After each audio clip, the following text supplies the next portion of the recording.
بسم الله الرحمن الرحيم. السلام عليكم ورحمة الله وبركاته. الحمد لله وكفى وسلام على عباده الذين اصطفى اما بعد.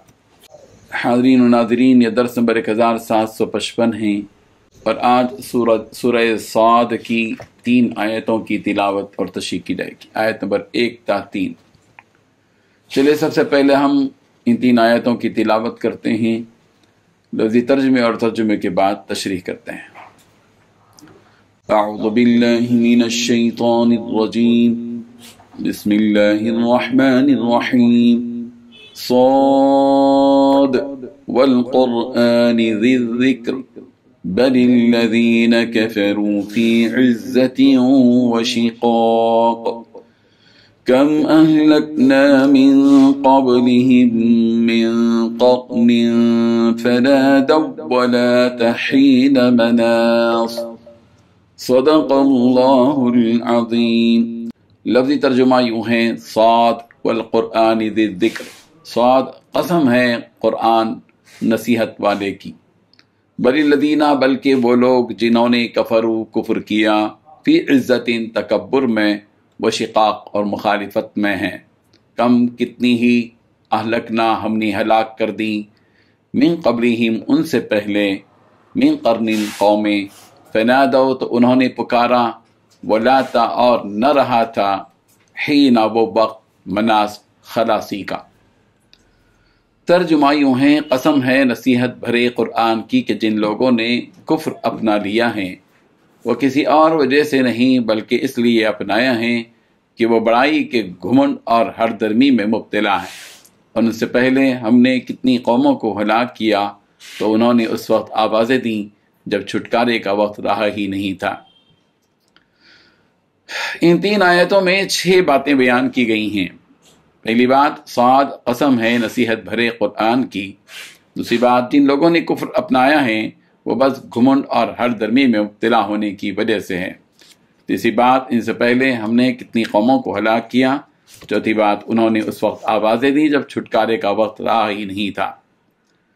بزرگان محترم، اللہ تعالیٰ اسی نصیحت والے کلام کی قسم کھا کر جس کے نازل ہونے کی یہ لوگ تمنا کرتے تھے، کہہ رہے ہیں کہ یہ لوگ جو حق کو نہ مان کر گمراہی و ضلالت اپنا رہے ہیں، اس کی وجہ صرف یہ ہے کہ یہ لوگ تب متکبر ہیں، مغرور اور گھمنڈی ہیں۔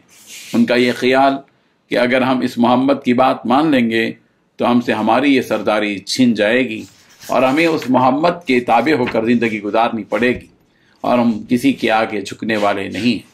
اسی غرور اور گھمنڈ نے انہیں اسلام لانے سے روکے رکھا، ورنہ یہ لوگ بھی دل سے مانتے کہ جو کلام محمد صلی اللہ علیہ وسلم لے کر آئے ہیں وہ حق ہے، مگر اپنی انا کی خاطر انہوں نے اس کا انکار کر دیا۔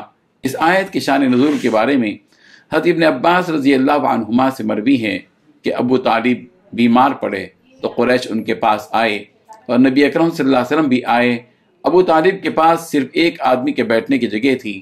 ابو جہل اٹھا تاکہ وہ آپ کو وہاں بیٹھنے سے روک دے اور ان سب نے ابو طالب سے آپ صلی اللہ علیہ وسلم کی شکایت کی۔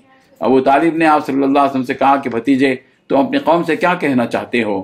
آپ صلی اللہ علیہ وسلم نے فرمایا، میں ان سے صرف ایک ایسا کلمہ تسلیم کرانا چاہتا ہوں جس سے یہ قبول کر لیں تو اس کلمے کے ذریعے پورا عرب مطیع و فرما بردار ہو جائے گا اور عجم کے لوگ انہیں یہ جزیہ ادا کر دیں گے۔ انہوں نے کہا، ایک ہی کلمہ؟ آپ صلی اللہ علیہ وسلم نے فرمایا، ہاں ایک ہی کلمہ۔ آپ نے فرمایا، چچا جان آپ لوگ لا الہ الا اللہ کہہ دیجئے۔ انہوں نے کہا، ایک معبود کو تسلیم کر لیں۔ یہ بات تو ہم نے اگلے لوگوں میں نہیں سنی ہے، یہ تو صرف بناوٹی اور تمہاری گھڑی ہوئی بات ہے، ہم یہ بات تسلیم نہیں کر سکتے۔ حضرت ابن عباس رضی اللہ عنہما کہتے ہیں، انہی لوگوں سے متعلق سورہ صاد کی آیات صاد والقرآن ذی الذکر بل الذین کفروا فی عزة وشقاق سے ما سمعنا بہذا فی الملۃ الآخرہ ان ھذا الا اختلاق تک نازل ہوئی۔